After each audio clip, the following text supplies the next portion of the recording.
কোনো দাম নেই।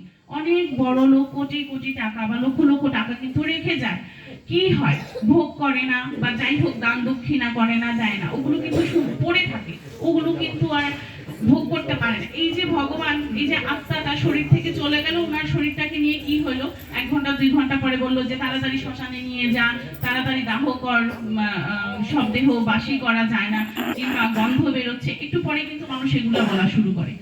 তো টাকা পয়সা আসলে কিছুই না, সবই হচ্ছে অন্তরাত্মা। এই আত্মা, এই ভগবান, আসলে চিন্তা যদি করা যায়, আমরা যদি খুব সূক্ষ্মভাবে চিন্তা করি, তাহলে এই জিনিসগুলো বিবেচনা করলে আসলে বুঝতে পারবো যে টাকা পয়সা জীবনে কিছুই না। এই ভগবান যদি, এই আত্মা যদি দেহে না থাকে, তখন কোনো কিছুই লাভ হয় না। লাখ লাখ টাকা খরচ করে যখন মানুষ চিকিৎসা করে, মানুষ যখন সুস্থ হয় না, তখন বলে কি ভগবান তুমি আমাকে সুস্থ করে দাও, কি হয় হোক, টাকা পয়সা তো পড়ে আছে, ভক্ত করার কেউ নাই। এই মানে শরীর যদি সুস্থ না হয়, তাহলে কি হবে এই পয়সা কড়ি দিয়ে? তো এই হচ্ছে আসলে ব্যাপার। তো যারা ভগবানের নিকৃষ্ট শক্তিতে অবস্থিত, তারা ভগবানকে শাসক প্রধান রূপে অথবা নির্বিশেষ ব্রহ্মরূপে অনুমান করতে পারে, কিন্তু অপ্রাকৃত স্তরে উন্নীত না হওয়া পর্যন্ত পরম পুরুষোত্তম ভগবান শ্রীকৃষ্ণকে উপলব্ধি করতে পারে না। যেহেতু অধিকাংশ মানুষই শ্রীকৃষ্ণকে তার স্বরূপে উপলব্ধি করতে পারে না, তাই শ্রীকৃষ্ণ তার অহৈতুকে করুণা প্রদর্শন করার জন্য এই জগতে অবতীর্ণ হয়ে এই সমস্ত মনোধর্মীদের প্রতি কৃপা করেন।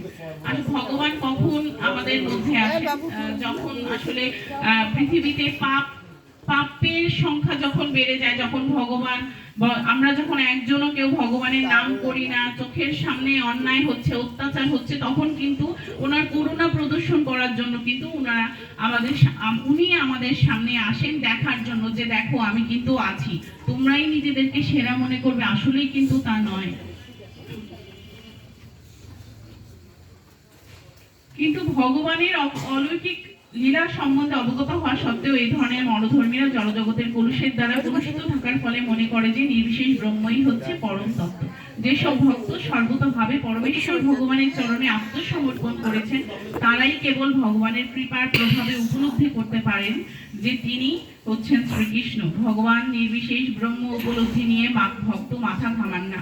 তাদের শ্রদ্ধা ও ভক্তির প্রভাবে তারা শ্রীকৃষ্ণের চরণে তৎক্ষণাৎ আত্মসমর্পণ করেন এবং শ্রীকৃষ্ণের অহৈতুকী কৃপার প্রভাবে তারা তাকে জানতে পারেন।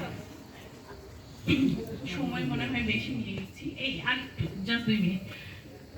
বৃন্দাবনে যদি দেখি, এখন তো সবার হাতে হাতে হচ্ছে মোবাইল, ইউটিউব, ফেসবুক।